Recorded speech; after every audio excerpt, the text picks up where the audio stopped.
अस्सलाम वालेकुम वीवर्स। इसमें है टॉपिक 173 टू 182। जो लोग चैनल पर नए हैं वो सबसे पहले चैनल सब्सक्राइब कर लें, लाइक करें, कमेंट करें, शेयर करें सो दैट आपके सब कोलीग्स को भी जो मेरे लेक्चर्स हैं वो प्रॉपरली मिल जाए। अच्छा, सिचुएटेड लर्निंग। सिचुएटेड नाम से पता चल रहा है situated word is derive from a word situation के सिचुएशन के अकॉर्डिंगली आप जो लर्न कर रहे हैं that is situated learning. It means जो वर्क प्लेस इन्वायरमेंट में वर्क प्लेस से आप जो लर्न कर रहे हैं that is situated learning. Learning and development for reflective practitioner does not happen in isolation and there is a notion around modelling and mentoring in school where learning is considered to be situated. This is in a sense looking at the formal integration of learning from the workplace. Workplace से जो आप learn कर रहे हैं that is situated learning. अब इसकी stages हैं. There are certain stages of situated learning. Number one stage is stage 1, 2, 3, 4. 4 stages हैं. Number one implicit modeling. Implicit एक होती है implicit learning, एक होती है explicit learning. Implicit learning आप जो फ्यूचर स्टेटस है उसके अकॉर्डिंगली और फ्यूचर की सिचुएशन के अकॉर्डिंगली प्रेजेंट सिचुएशन में कुछ आप प्लान कर रहे हो दैट इज इम्प्लिसिट. और एक्सप्लिसिट क्या है कि जस्ट आप फ्यूचर को देखें, फ्यूचर की सिचुएशन और देखें, जस्ट आप फ्यूचर स्टेटस को प्लान करें according to the present situation. This is explicit. तो implicit modelling of strategies and values first stage में आता है सिचुएटेड लर्निंग में. This point the individual is looking at the modelling behaviour expressing certain values. The stage 2 ये explicit modelling होती है. इसमें of reflective learning. Implicit में आपने फ्यूचर स्टेटस और फ्यूचर स्टेटस और वहाँ फ्यूचर की सिचुएशन को माइंड में रखते हुए प्रेजेंट सिचुएशन के अकॉर्डिंग प्लान किया, लर्न किया. ठीक है. जो एक्सप्लिसिट है वो आप जस्ट फ्यूचर की स्टेटस को, फ्यूचर सिचुएशन को माइंड में रखते हुए प्रेजेंट सिचुएशन से आपने उसको उस प्लान कर लिया या कुछ डिजाइन कर लिया. Then third stage linking practical wisdom to abstract theory कि जब आपने इम्प्लिसिट और एक्सप्लिसिट मॉडलिंग कर ली इन स्टेज 1 एंड स्टेज 2 आपने वो प्लान कर लिया. अब स्टेज 3 में आप प्रैक्टिकल विजडम को abstract theory, practical wisdom mean जो थ्योरेटिकल है, जो थ्योरी है, जो नॉलेज है उसको प्रैक्टिकल के साथ लिंक करेंगे. थ्योरी और प्रैक्टिकल को बेसिकली आपने लिंक करना होता है. Then stage 4 reconstruction by teachers in the classroom through new strategies and technologies कि जब आपने प्रैक्टिकल और थ्योरी को लिंक कर लिया उसके बाद आप इनोवेटिव आइडियाज जनरेट कर सकते हैं, रिकंस्ट्रक्शन कर सकते हैं. जो टीचर है वो रिकंस्ट्रक्शन करता है in the classroom, new strategies, new technologies, innovative ideas develop करेगा.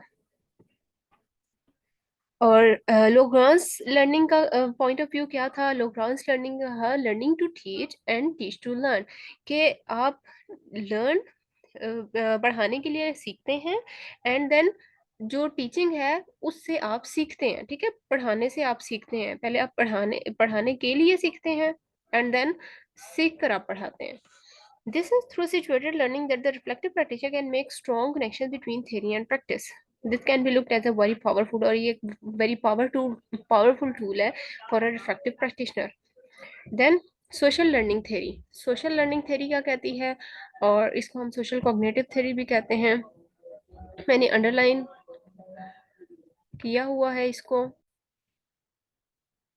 Social learning theory distinguishes between acquisition of learning and the performance based on that knowledge के आप जो learn कर रहे हैं वो और उस knowledge की बेस पर आपकी जो performance है इन दोनों को डिस्टिंक्ट करती है, डिफरेंशिएट करती है सोशल लर्निंग थ्योरी.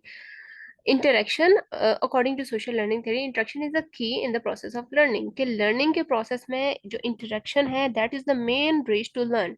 कि जब तक आप इंटरेक्ट नहीं करेंगे स्टूडेंट के साथ, कोलीग्स के साथ, तो विदाउट इंटरेक्शन आप लर्न नहीं कर सकते. Then there is an idea of reciprocal determinism. Reciprocal determinism क्या है? ये explanation of behavior होता है जो basically individual और उसके environment का एक दूसरे के साथ, एक दूसरे पर जो असर हो रहा होता है, एक दूसरे पर जो effect होता है, ये उसको discuss करती है. Reciprocal determination कि reciprocate करता है. Individual का environment पर क्या effect है, environment का individual पर क्या effect है. Distinction between positive और inactive learning and vicarious learning. अब ये जो reciprocal determinism it also determines the inactive learning and vicarious learning. Inactive learning क्या है और vicarious learning क्या है? Inactive learning में आप अपने experience, अपनी activities से जो learn कर रहे होते हैं that is inactive learning. ये आपकी अपने personal limit तक होता है. और जो vicarious learning है, vicarious learning आप दूसरों को observe करके जो learn कर रहे हैं that is vicarious learning. Is vicarious learning is different from active learning, it's learning by observing others, आप इसमें दूसरों को ऑब्जर्व करते हैं। अब two main modes of observational learning है।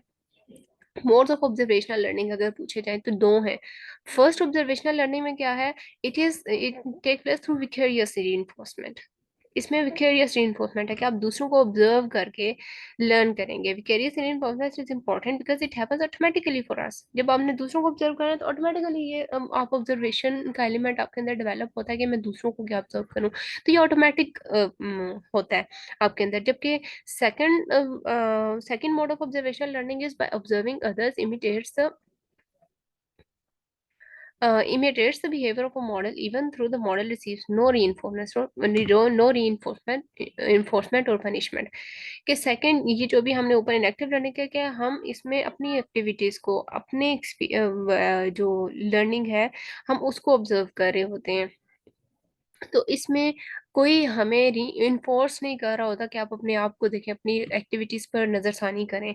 ठीक है, तो while the observer is watching। Then social cognitive theory, again ये रेपिटेशन है जो ऊपर बता दिया है। Social distinguishes between acquisition and performance of learning. जैसे सोशल लर्निंग थ्योरी का बात किया, basically the social learning theory is social cognitive theory. Then आगे यहाँ पर 4 key elements to be considered for observational learning. 4 key elements है इसके। Number 1 attention and retention. Observational learning के 4 key elements, attention and retention. Attention किस चीज को, attention गौर फिक्र करना किसी पर, रिटेंशन का मतलब है रिटेन करना, उसको मेंटेन रखना, उसको कायम रखना। देन प्रोडक्शन, कि आपने किसी चीज पर फोकस किया, उसको रिटेन किया अपनी मेमोरी में, एंड देन उससे आप कुछ जनरेट कर रहे हैं, कुछ वैल्यूएट प्रोड्यूस कर रहे हैं। Then visual putting into practice what is being learned, कि आपने जो सीखा आप उसको प्रैक्टिकली अप्लाई कर रहे होते हैं। Then motivation and reinforcement. Motivation the third element and the reinforcement is the fourth element.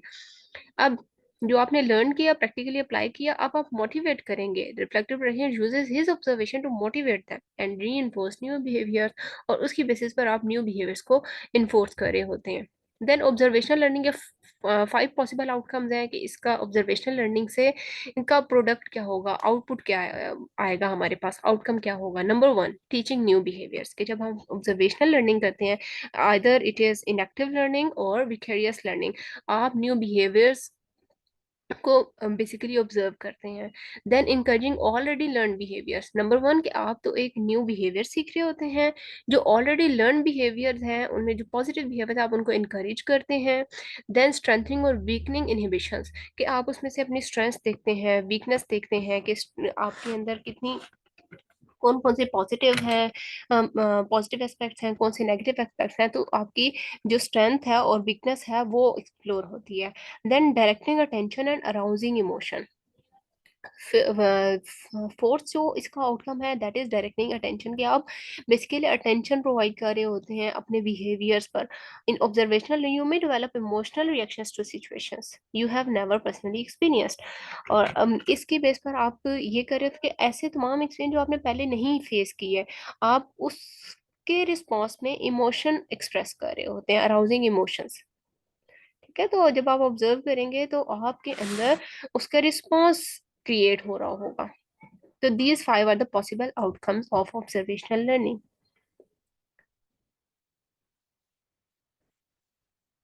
Next one, dialogue as a self assessment tool. Dialogue क्या चीज है और ये as a self assessment tool क्या चीज है। डायलॉग क्या चीज होती है, दो लोगों का आपस में बातचीत करना, जैसे उर्दू में मुकालमा होता है, दो लोगों की आपस में गुफ्तगू को हम डायलॉग कहते हैं। अब dialogue as a self assessment tool है कि ये अपने आप को असेस करने का एक टूल है डायलॉग। ठीक है, तो reflective practitioner can be dialogic process. अब ये एक डायलॉजिक प्रोसेस भी हो सकता है जब हम रिफ्लेक्ट कर रहे हैं, अपनी एक्टिविटीज पर नजरसानी कर रहे हैं, इन रिस्पॉन्स हम उसका रिएक्ट भी कर रहे हैं, मतलब एक हम क्वेश्चनिंग कर रहे हैं और उसका रिस्पॉन्स खुद ही दे रहे हैं, तो ये एक डायलॉग प्रोसेस बन जाता है। तो it is not only a personal, it can also be a social process, and such dialogue can be self assessment tool for a reflective practitioner. Some critical element to be dialogic process. अब यहाँ पर in terms of reflection and these aspects, कुछ ऐसे aspects हैं जो dialogic process में involve हो रहे हैं। अब इसमें एक trust, empathy, honesty, sincerity, openness, learning, self awareness, growth, mutual responsibility and challenge in order to develop, ये तमाम चीजें हैं जो इस डायलॉग या रिफ्लेक्टिव प्रैक्टिस में इन्वॉल्व हो रहे होते हैं. It involves exploration and critic of experience. Is a process of communication at very different levels and analytical and evaluative levels. ये डायलॉग की अगर हम as a self assessment tool define करें तो आप ये डेफिनेशन इसकी कर सकते हैं कि एक्सप्लोर करता है आपके एक्सपीरियंस को. It is a process of communication. Different levels पर ये कम्युनिकेशन लेवल का एक प्रोसेस है जो एनालाइज करेगा आपके बिहेवियर्स को और इवेलुएट करेगा. A reflective practitioner should assess the quality of the dialogue being engaged within the evidence of understanding and as a tool for reflective practitioner to use it as much about process as a product. It's learning evolving over time, engaging in dialogue rather than the outcome of dialogue. तो reflective practitioner को basically quality पर focus करना है कि जो dialogue है how much it is effective. Then, so there is a notion that the process of dialogical reflection is critical, and the emphasis जो इसका emphasis है dialogical reflection का, जो आप dialogue की base पर जो reflection कर रहे हैं, इसका जो emphasis है वो growth और development of the reflective practitioner पर होता है. Next dialogue as a self assessment tool reminder. अब इसमें यहाँ पर इन्होंने दो तरह से बताई हैं कि जो रिफ्लेक्शन है डायलॉजिक रिफ्लेक्शन हो सकती है, रिटर्न रिफ्लेक्शन हो सकती है रिफ्लेक्शन को. अब जो डायलॉजिक में के जस्ट जस्ट एक मुकालमा बेस्ड होती है, ये रिटर्न रिफ्लेक्शन में रिटर्न फॉर्म में डॉक्यूमेंट आ जाती है. Return reflection. रिटर्न रिफ्लेक्शन, अब ये जो इसमें पिंक कलर का हाईलाइटेड है ये रिटर्न रिफ्लेक्शन की सारी कैरेक्टरिस्टिक्स मैंने बताई हैं, और जो ब्लू कलर का हाईलाइटेड है वो डायलॉजिक का है. अब रिटर्न रिफ्लेक्शन रिटर्न फॉर्म में डॉक्यूमेंट होगी, ये स्टैटिक होता है, मतलब वो चेंज नहीं हो सकता. ऑब्वियस बात है, रिटर्न है वो कट होगा तो नेक्स्ट आएगा. और ये सुपरफिशियल होता है. डायलॉजिक क्या होता है, ये फ्लेक्सिबल होता है और मल्टी लेयर्ड होता है. मल्टी लेयर मतलब हम ये जस्ट एक कम्युनिकेट कर रहे हैं तो ये चेंज हो सकता है. Return reflection, written writing reflectively, whereas the logic one is much easier to reflect on.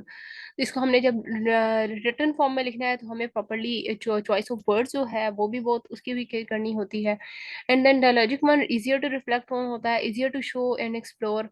जबकि written reflection emerge over time, ये with the passage of time emerge करता है. जो डायलॉजिक है वो इंगेज और एक्सप्लोर इन पर्टिकुलर वैल्यूज, वो आसानी से आप इन्वॉल्व हो सकते हैं, किसी भी पार्टिसिपेट कर सकते हैं किसी एक्टिविटी में. Written reflection limited to words. Written reflection में वर्ड्स की लिमिट होती है and has a limit. But on the other hand dialogic में क्या होता है, क्विक होता है, इजीली आप उसमें कुछ भी वर्ड्स की लिमिट नहीं होती. Easy providing opportunity to probe into detail, जिसमें आप डिटेल से बता सकते हैं. जबकि रिटर्न रिफ्लेक्शन में लिमिटेड वर्ड्स आप यूज कर सकते हैं. Written reflection limited to probing questions. ये क्वेश्चंस को पुट ऑन करने में क्वेश्चंस की पुटिंग में भी इसकी लिमिटेड होती है. और उसके अलावा ये पॉजिटिव एंड यूजफुल. अब यहाँ पर ये डिफरेंस है कि जो रिटर्न रिफ्लेक्शन है उस ये बेसिकली डायलॉजिक का ड्रॉबैक और रिटर्न का पॉजिटिव एस्पेक्ट बताने लगे हैं. पॉजिटिव एंड यूजफुल है because it's possible to evident all experience, कि जब आप रिटर्न फॉर्म में कुछ लिखते हैं तो आपके पास वो सबूत होता है, आप उनके पास वो एक एविडेंट होता है. जबकि dialogic reflection requires backup evidence. इसमें कोई एविडेंस नहीं है, आपने जिस कमिंग इसका कोई बैकअप, ये कोई बैकअप एविडेंस मांगता है, यानी कि कोई सबूत किसी और फॉर्म में हो. As any form of written expression is missing in it, क्योंकि डायलॉजिक में कोई रिटन फॉर्म में नहीं होता जो रिफ्लेक्शन होती है. The dialogic process is very useful because it is quick and easy to engage. ये इजी होता है, फास्ट होता है इन स्पीड, आसानी से आप इसमें एंगेज हो सकते हैं. Then but there are limitations to as well as positive attributes. तो इसलिए कुछ लिमिटेशन है, जैसे भी ऊपर बताया कि इसमें कोई डायलॉजिक रिफ्लेक्शन में कोई एविडेंस नहीं मौजूद हो सकता, क्योंकि रिटर्न फॉर्म में कुछ नहीं होता तो आपको इसका बैकअप रखना होता है. जबकि रिटर्न में एविडेंस प्रॉपर होता है कि रिटर्न डॉक्यूमेंट है आपके पास. Outcome of dialogic reflection includes an assessment of informal. अब आउटकम क्या है डायलॉजिक रिफ्लेक्शन का? An assessment of informal learning which engage with in the school environment from experience in classroom. अब इनफॉर्मल लर्निंग का ये एक वे है dialogic reflection, and it is also useful to create a pace for learning between visual and regularity in terms of reflection and therefore learning. उसके अलावा आप via dialogic reflection एक दूसरे के साथ कम्युनिकेट कर सकते हैं, इंटरेक्ट करते हैं, आइडियाज शेयर होते हैं and so on. Dialogic process is useful as a professional development tool. आप प्रोफेशनली डेवलप करते हैं via dialogic reflection. Me it is and it is a mean of organisational change. Then asynchronous discussion. Asynchronous discussion क्या चीज होती है, ये मैंने underline किया है, is where dialogue occurs sometimes after experience and between experience. के एक्सपीरियंस आप जो ड्यूरिंग एक्सपीरियंस या एक्सपीरियंस के बाद जब आप डायलॉग कर रहे हैं, तो इसको हम कहते हैं एसिंक्रोनियस डिस्कशन, ड्यूरिंग एक्सपीरियंस या फिर post experience dialogue. It tends to be very theory oriented and allows teachers to have time to reflect and to produce their collaborations and contributions with others. तो इसकी बेस पर asynchronous discussion after experience, teacher colleagues बैठे आपस में discuss करेंगे, अपने ideas share करेंगे, अपने एक्सपीरियंस बताएंगे और जो फ्लॉज हैं वो एक्सप्लोर होंगे। इस तरह से आपकी जो लर्निंग हो रही है, आप इसको एसिंक्रोनियस डिस्कशन कह सकते हैं। This is basically a theory. अब इसके बाद जो मैंने हाईलाइटेड पॉइंट्स किए हैं, ये इसके सिग्निफिकेंस है, इंपॉर्टेंस है एसिंक्रोनियस डिस्कशन की, कि एसिंक्रोनियस डिस्कशन के क्या क्या फ़वाइद हो सकते हैं। It basically develop higher order thinking skills. For example gather जो इन्फॉर्मेशन उसको गैदर करना, उसको अप्लाई करना, एनालाइज करना, या फिर न्यू इन्फॉर्मेशन जनरेट करना और उसको वैल्यूएट करना, उससे आप उसके कॉन्सिक्वेंसेस पर नजरसानी करें। ये एसिंक्रोनियस डिस्कशन का फायदा होता है। these adds to reflective practitioner of bags of skill, bag of skills develop हो जाता है रिफ्लेक्टिव प्रैक्टिशनर के अंदर। उसके अलावा it allows student to conceptualize their ideas and issues and theories from different view point of views. कि इससे जब आप डिस्कस करते हैं तो आपको फ्लॉस पता चल रहे हैं, आप उसको फुलफिल करने के लिए, आप उसको फ्लॉस को रिमूव करने के लिए फिर डिफरेंट स्ट्रेटजीज फाइंड आउट करते हैं। And AD is also good means of for collaboration between the colleagues. then it shared creation, shared discovery with others, and the other benefit is enables the thinking process। उसके अलावा जब colleagues आपस में discuss करते हैं अपने experience को, तो उनकी थिंकिंग एबिलिटी वो इन्हांस होती है। डेविस का क्या एक्सपीरियंस था? Davis experience is experiences are not only shared but reconstructed through reflection. के एक्सपीरियंस सिर्फ शेयर नहीं किए जाते हैं, बल्कि ये नए एक्सपीरियंस कंस्ट्रक्ट भी किए जा सकते हैं रिफ्लेक्शन के थ्रू। अगर आप रिफ्लेक्ट करेंगे अपनी एक्टिविटीज पर, अपनी जो तमाम बिहेवियर्स हैं उनकी बेस पर। Then what is Hallard is social semiotic perspective in terms of dialogic process. It is basically this perspective says language that we use simultaneously perform three macro functions. Okay, इसका main focus language पर, ताकि जो language हम use कर रहे हैं, जो जुबान हम इस्तेमाल करते हैं, उसके तीन मैक्रो फंक्शंस हैं। वो कौन कौन से? Ideational, interpersonal and textual. Idea generate करना इंटरपर्सनल, इंटरपर्सनल रिलेशनशिप या फिर इंटरपर्सनल कम्युनिकेशन के लिए यूज की जाती है, और टेक्सचुअल टेक्स्ट हम उससे जनरेट कर सकते हैं। ये तीन इसके मैक्रो फंक्शंस हैं हैलिडेस सोशल सिमियोटिक पर्सपेक्टिव के, ideational, interpersonal and textual. Then asynchronous discussion, पहले हमने थेरीज की पढ़ी है, अब इसको प्रैक्टिकली हम अप्लाई करेंगे। द प्रैक्टिस,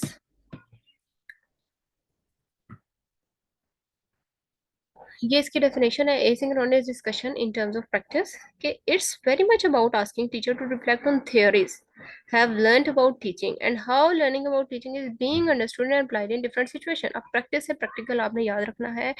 ये एसिंक्रोनस डिस्कशन अगर हम प्रैक्टिस की टर्म में डिफाइन करें, तो इसमें टीचर्स का रिफ्लेक्ट करना अपनी थेरीज पर, अपने नॉलेज पर, अपने जो एजुकेशन है उस पर, और फिर उसको प्रैक्टिकली अगर वो किस तरह से अप्लाई करते हैं। So this type of discussion will be the asynchronous discussion in terms of their practice. Then AD occurs over time rather than spontaneously। ये कुछ characteristics हैं जो इसमें बताई हैं, characteristics of AD in terms of practice, कि ये over time होता है, स्पॉन्टेनियस नहीं होता, मतलब फौरन से नहीं हो जाएगा AD discussion, it merges over time. Second, it can occur via email और text. then it is interpersonal discourse, okay, interpersonal conversation होती है, so that's why it is an interpersonal discourse। It is about showing, and the fourth characteristics is it is about showing and giving admiration, celebrating successes, encouragement, developing eagerness to share, agreement, suggestions। तो ये तमाम elements हैं जो एसिंक्रोनियस discussion में involve हो रहे हैं। Clarification and invitation for more discussion, जितने ज़्यादा डिस्कशन होगी उतने ज़्यादा कॉन्सेप्ट्स क्लियर होंगे। AD is a process of questioning but engaging. AD एक क्वेश्चनिंग का प्रोसेस है बट इंगेज करने का भी प्रोसेस है। मतलब question is what about theory, engage हो जाना इट मीन प्रैक्टिकली अप्लाई करना। It is about expression and response. It's skeptical and respectful yet at the same time challenging but supportive. Next one the dialogue diaries. What is dialogue diaries? कि जो reflection किया उसको आप अगर लिखते हैं किसी प्रॉपर पैराग्राफ में, किसी एक रिपोर्ट की फॉर्म में, तो हम इसको कहते हैं dialogue diaries. It's a type of reflective journal. ये एक रिफ्लेक्टिव जर्नल की टाइप है। जैसे जर्नल होता है ना, मेडिकल जर्नल्स हो गए, इंजीनियरिंग जर्नल्स हो गए, जिसमें आर्टिकल्स पब्लिश होते हैं। आर्टिकल एक सिंगल रिसर्च वर्क है। number of research articles published in one book, that one book is called journal. तो इसी तरह से जो रिफ्लेक्टिव प्रैक्टिस है, रिफ्लेक्ट जितने भी रिफ्लेक्शन है उन तमाम को एक बुक की फॉर्म में दे देना, that is dialogic diary in which teacher. अब डायलॉजिक दो होते हैं, डायलॉग में दो लोग होते हैं। जिस तरह से अब एक हमने रिफ्लेक्टिव एक्सपीरियंस मेंशन किया और नीचे उसका कमेंट का बॉक्स ओपन कर दिया, उसमें रिप्लाई आ रहा है, अगर रिप्लायर है कोई, ठीक है, that replier is basically significant other. जो यहाँ पर वर्ड यूज किया हुआ सिग्निफिकेंट अदर। तो जिस तरह से अगर मैं आपको लेक्चर दे रही हूँ, मैंने एक लेक्चर दिया, आप नीचे इस वीडियो के नीचे अगर कमेंट करते हैं तो आप सिग्निफिकेंट अदर कहलाएंगे और मैं रिफ्लेक्टिव प्रैक्टिशनर कहला रही हूँ। ये मैं जस्ट एक सिंपल एग्जांपल दे रही हूँ आपको। तो it is a type of reflective journal. ये रिफ्लेक्टिव जर्नल की टाइप है इन विच टीचर्स और reflective practitioner reflect on their learning. वो अपनी लर्निंग पर रिफ्लेक्ट कर रहे होते हैं। एंड अ सिग्निफिकेंट अदर, और जो सिग्निफिकेंट अदर होता है, रिप्लायर होता है, राइट्स अ रिस्पॉन्स और वो उसका रिस्पॉन्स करता है। तो इस तरह से एक कम्युनिकेशन लाइन डेवलप हो गई है बीच में रिफ्लेक्टिव प्रैक्टिशनर में और जो रिस्पॉन्स करने वाला है सिग्निफिकेंट अदर के दरमियान में। तो this is dialogic diary creation. Dialogic diaries are very useful tool, and asynchronous discussion can occur through the journal and journal writing at its different stages over time. तो different stages हैं dialogic diaries की। Stage 1, 2, 3, three stages। Number 1 में uncertainty। uncertainty क्या है? शक व शुबहात या फिर एरर आना बीच में। It is about how to write and what to write, कि आप सबसे पहले सोचें कि लिखना क्या है और लिखना कैसे है। It is good for reflection. Then enthusiasm. इसमें क्या है? Level of uncertainty is overcome. इसमें अनसर्टेनिटी का आपने जो लिखना है और कैसे लिखना है वो ओवरकम हो चुका होता है, वो आपने डिसाइड कर लिया। एंथोसियाज्म में क्या है कि reflective practitioner can find the writing in journal and response to the journal. कि अब वो जर्नल में पहले उसने डिसाइड कर लिया था लिखना क्या, अब वो लिखेगा जर्नल में, और रिस्पॉन्स जब उसको आएगा तो ये एक इंगेजिंग प्रोसेस बन जाएगा फॉर अ रिफ्लेक्टिव प्रैक्टिशनर। अब वो इंगेज्ड हो गए हैं। अब रिफ्लेक्टिव प्रैक्टिशनर लिख रहा है और रिस्पॉन्स जो सिग्निफिकेंट अदर है वो रिप्लाई कर रहा है। तो ये एक कंटिन्यूस प्रोसेस बन जाता है। After that stage 3 comes. Once the dialogic diary has been engage, एक दफा एंगेज हो गया तो अब एंथुसियाज्म का स्टेप कंप्लीट। अब ये एक हैबिट बन गया है that can lead to lack of enthusiasm which is step 3। Once this stage, this three third stage is passed, this become a habit and learning can develop quickly, but this requires motivation. तो जब एक दफा ये third step हो गई है, एक habit create हो चुकी है, अब ये क्विकली लर्निंग प्रोसेस कंटिन्यू रहेगा। Then dialogic diaries are powerful for reflection, but there are certain issues in maintaining a diary. अब dialogic diaries एक powerful tool है रिफ्लेक्शन का, कि आप एक जर्नल की फॉर्म में, एक रिटर्न फॉर्म में आप वो तमाम चीजें मेंशन कर रहे हैं। तो लेकिन इसमें कुछ इश्यूज आते हैं। The main issue is the time. बहुत से टीचर्स होते हैं बिजी, इतनी रूटीन होती है, टाइम नहीं होता। तो time is the main factor that affects this dialogic diary. The teachers require time to write diaries. The time needed for diary writing process to continue for a long time, so sometimes diary writing becomes unproductive. तो अब जब time नहीं है तो फिर diary writing unproductive हो जाता है। Next, academic portfolio. Academic portfolio क्या है? It is basically a fundamental feature of self evaluation. और academic portfolio is a intentional focus on learning assessment. कि एक प्रॉपर फोकस लर्निंग असेसमेंट पर आप प्रॉपर अटेंशन अगर दे रहे हैं, और that is basically academic portfolio. अब एकेडमिक पोर्टफोलियो किन चीजों से मिलकर बनता है? Academic portfolio, what to be included in academic portfolio. एक और ये डेफिनेशन इधर ऊपर भी मेंशन है, academic portfolio is evolving collection of experience. कि इसमें एक्सपीरियंस, जो experience experiment with the passage of time या ड्यूरिंग द योर जॉब या प्रोफेशन, आप जो एक्सपीरियंस गेन कर रहे हैं और with the passage of time वो एक्सपीरियंस का जो प्रोसेस है वो कंटिन्यू रहता है, ये एक एकेडमिक पोर्टफोलियो की फॉर्म इख्तियार कर लेता है। It is very much about teacher not only reflecting but taking meta cognitive appraisal of how and more importantly why learning and teaching from their experience. तो academic what to be included in academic portfolio. Academic portfolio किन किन चीज़ों से मिलकर बनता है। Number one should include documentation of steps. के इसमें जो लर्निंग के स्टेप्स हैं उनको डॉक्यूमेंट करना, उनको रिटर्न फॉर्म देना। इट इज़ ये आगे इसके एग्जांपल दिया है, लोगोस to keeping a log for lab research के, जिस तरह लैब रिसर्च अगर उसमें कोई टेस्ट करना है तो उसके प्रोसीजर होते हैं, या कोई एक्सपेरिमेंट करना है one by one step wise उसका प्रोसीजर होता है। सिमिलरली एकेडमिक पोर्टफोलियो में डॉक्यूमेंटेशन ऑफ स्टेप्स की जाती है। Then it evolves over time. Certain time is a history to it. One can look back and look at progression of the journey. Certain process हैं जो involve होते हैं while constructing a academic portfolio. Number one, collection, selection, reflection, connection. Collection, इसमें आपने material collect करना है कि आपने उसको जो पोर्टफोलियो बनाना है उसमें एडअप क्या करना है, आपने इसका कंटेंट सारा मटेरियल कलेक्ट करना होता है। देन सिलेक्शन, अब जो आपने मटेरियल कलेक्ट किया है उसमें से कौन सा वाला आपने सेलेक्ट मटेरियल पिकअप करना है, कि कौन सा वाला है जो पोर्टफोलियो में ऐड होगा, कौन इसको रीड करेगा और क्यों रीड करेगा। आपने ऐसा मटेरियल सेलेक्ट करना है जो आपने कलेक्ट कर चुके हैं सारे मटेरियल। फिर उसमें से रिफ्लेक्शन, कि आप जो आपने उसमें रिटर्न कर रहे हैं, रिटर्न डॉक्यूमेंटेशन की फॉर्म में ला रहे हैं, आपने उसको क्रिटिकली उसके बारे में सोचना है, थिंक करना about your total learning teaching and research experience. Then connection, उसके बाद जब वो it becomes making personally meaningful connection between teaching, field of research, service and community experience, कि जैसे आपने वो रिटर्न में लिखा है, जैसे जर्नल में पहले बात हुई थी, फिर सिग्निफिकेंट अदर जो पर्सन है जो रिप्लाई करेगा, तो ये एक कनेक्शन डेवलप हो जाएगा। और फोर्थ स्टेप में कनेक्शन डेवलप होता है।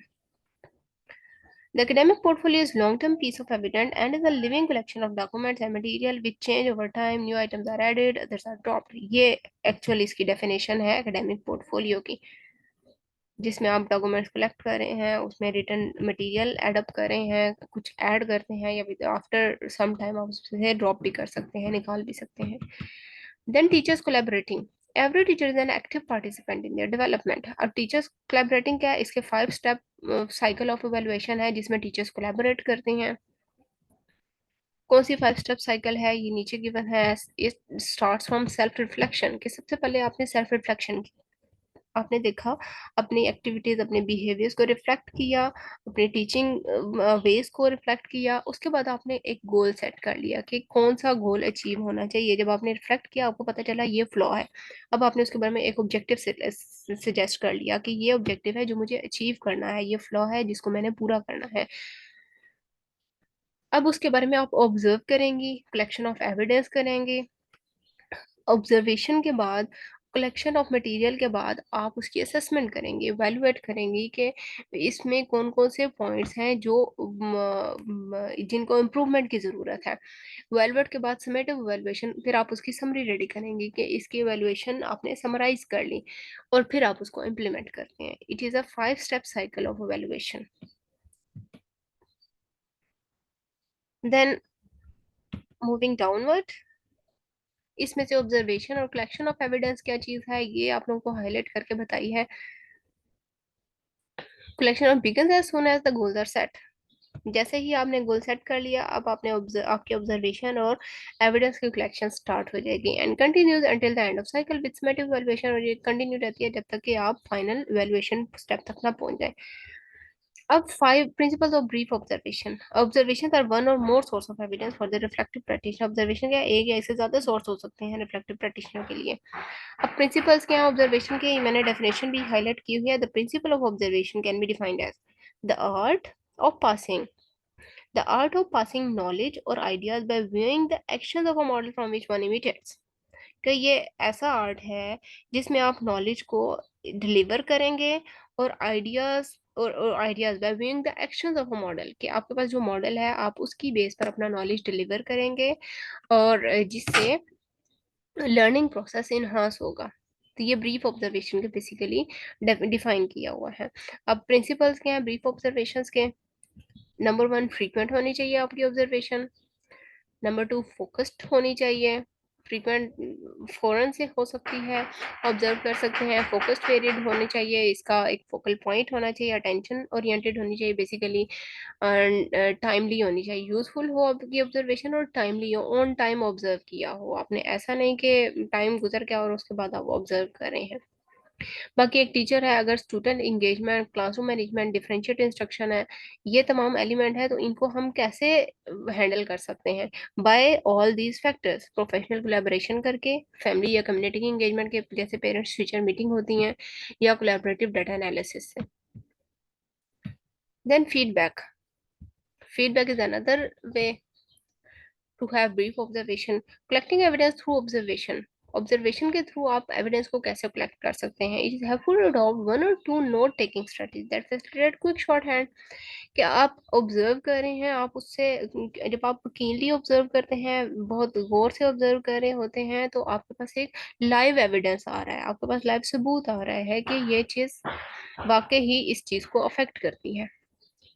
Then teachers collaborating, getting feedback from others on observation. अगर आपने ऑब्जर्व किया है या फिर आप इट सेल्फ चाह रहे हैं कि दूसरों ने मुझे ऑब्जर्व किया, आप उसका फीडबैक लेकर आप अपने आप को रिफ्लेक्ट कर सकते हैं। Like focus and what should be it's characteristic, it should be focused, evidence based होना चाहिए, कंस्ट्रक्टिव हो गया, आप इसे न्यू नोवेल आइडिया जनरेट कर सकते हैं, और टाइमली ऑब्जर्वेशन होनी चाहिए। आपकी feedback should be provided shortly after observation, के ऑब्जर्वेशन के फौरन बाद फीडबैक प्रोवाइड हो जाना चाहिए, क्योंकि अगर हम आफ्टर सम टाइम फीडबैक लेना चाहते हैं, तब तक बहुत सी चीज़ें भूल चुके होते हैं, मिक्सअप हो चुकी होती है, तो वो feedback is not so authentic. Then peer observation, what is peer observation? Peer peer का वर्ड कोलीग्स के लिए यूज किया जाता है, कि जब आप विद इन द कोलीग या within your working place है, आप वहां पर कैसे ऑब्जर्व कर सकते हैं, ऑब्जर्व करते हैं, दैट इज पीयर ऑब्जर्वेशन। अब इसके क्या क्या बेनिफिट्स हैं पीयर ऑब्जर्वेशन के? कि ये टीचिंग क्वालिटी को इन्हांस करता है। जब आपने ऑब्जर्व किया, तो आप दूसरों से बहुत चीजें सीख रहे होते हैं, जिससे आपकी अपनी टीचिंग क्वालिटी इन्हांस हो सकती है, सेल्फ अवेयरनेस डेवलप होती है इसके थ्रू। आप various aspects of teaching practice, जो टीचिंग टेक्निक्स हैं उसके वेरियस एस्पेक्ट्स को रिफ्लेक्ट करते हैं, उसके बारे में सोचते हैं, आपकी थिंकिंग एबिलिटी इनहांस होती है, recognising identifying good practice in others. आप दूसरों में जो गुड प्रैक्टिस है वो आइडेंटिफाई करते हैं कि वो कैसे स्ट्रेटेजी अप्लाई कर रहे हैं। आपके अपने प्रोफेशनल डेवलपमेंट इंक्रीज होती है। It provide evidence of quality teaching practice. और उसके अलावा good practice and innovation in teaching and learning. और आपकी जो अंडरस्टैंडिंग है वो डीप अंडरस्टैंड करते हैं, आपने डीपली आपने ऑब्जर्व किया कोलीग्स को, और आपकी जो अंडरस्टैंडिंग है, जो आपका कॉन्सेप्ट है वो क्लियर होता है। The work of colleagues in across teams, departments and faculties. Then आपका जो नेटवर्किंग है, कनेक्शन है, कम्युनिकेशन गैप है, वो रिड्यूस होता है, नेटवर्किंग इंक्रीज होती है विद द कोलीग्स, और जिससे आप जो की जो डिस्कशन एबिलिटीज होती हैं या डिबेटिंग एबिलिटीज होती हैं वो इंक्रीज होती हैं। It increases the sense of collaboration and enhances trust through allowing colleagues to observe and comment upon each other's teaching. अब रहता है कोलैबोरेटिव ऑब्जर्वेशन एंड फीडबैक। अब जो कोलैबोरेटिव ऑब्जर्वेशन है, आप कोलैबोरेट कर रहे हैं दूसरों के साथ, इंटरलिंक कर रहे हैं, और इसके फीडबैक, इसमें तीन चीजें इन्वॉल्व हैं। ब्रीफ सेशन, ब्रीफिंग सेशन, कि आपने उसमें ब्रीफिंग दे दी, कि आप बेसिकली ब्रीफिंग इस चीज बारे में होती है कि ऑब्जर्वर कौन होगा और टू बी ऑब्जर्व्ड कौन होगा। ऑब्जर्वर क्या है, ऑब्जर्व किसने करना है, और किसको ऑब्जर्व करना है, और कंटेंट क्या होगा। देन ऑब्जर्वेशन सेशन है, जिसमें ऑब्जर्वेशन की जाती है। देन पोस्ट ऑब्जर्वेशन सेशन है, पोस्ट ऑब्जर्वेशन सेशन में बेसिकली आपका फीडबैक ही आता है, कि ऑब्जर्व करने के बाद का जो सेशन है। Production of a record of observation. अच्छा, the process of peer observation, peer observation का क्या प्रोसेस है? Number one, briefing session. इसमें क्या है, reflective practitioner being observe will set out the context of the observation. वो observation का एक कॉन्टेक्स्ट, एक फ्रेमवर्क डेवलप करेगा, and draw the observer attention to anything that they particularly want comment on. और observer की जो अटेंशन है हर उस एलिमेंट की तरफ करेगा जिस पर वो कमेंट चाहता है। देन पोस्ट ऑब्जर्वेशन सेशन, और पोस्ट ऑब्जर्वेशन ये जो सा है, यहाँ से ऑनवर्ड यहाँ पर ये ऑब्जर्वेशन सेशन है। ऊपर ब्रीफिंग सेशन था जिसमें कॉन्टेक्स्ट फ्रेमवर्क डेवलप कर लिया। फिर ऑब्जर्वेशन सेशन, जिसमें ऑब्जर्वर की attention towards any point draw करवाई जाती है जिस पर वो कमेंट करेगा। देन पोस्ट ऑब्जर्वेशन सेशन, अब ऑब्जर्वेशन के बाद का सेशन क्या है? This is a collaborative reflection and will involve appraisal of the session by the teacher who was observed and comments from the observer. कि इसमें जो कमेंट्स हैं, ये जो फीडबैक है वो लिया जाएगा ऑब्जर्वेशन के बाद के सेशन में। दिस इज ऑल डन इंशाल्लाह आपको नेक्स्ट लेक्चर में मिलेंगे फ्रॉम 183 टू 192। तब तक के लिए अल्लाह हाफिज़। आप चैनल को सब्सक्राइब कर लें, लाइक करें, शेयर करें। Thank you so much. अल्लाह हाफिज़।